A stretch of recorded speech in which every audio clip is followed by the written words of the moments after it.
Welcome to Not Milk Never Milk. Subscribe if you're lactose intolerant. You start by choosing which Apple ID will handle iCloud services and which will handle media and purchases. Go to Settings and sign into your primary ID under your name. This controls iCloud, backups, and Find My. Once done, make sure two-factor authentication codes are accessible for the second account on another device or phone number. This prevents lockouts when switching. Keep Wi-Fi active. Switching accounts needs a stable connection to sync settings and confirm subscriptions.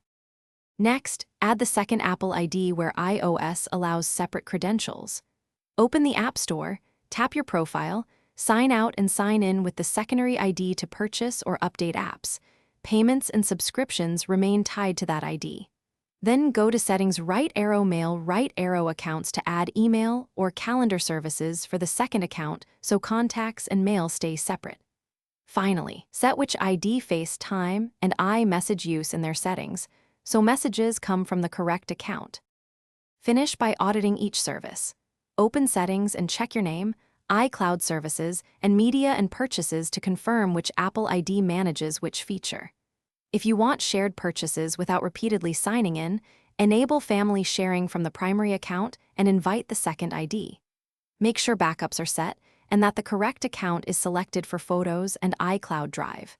If something goes wrong, sign out then back in, restart the phone. Confirm two-factor codes and payment details to resolve most issues.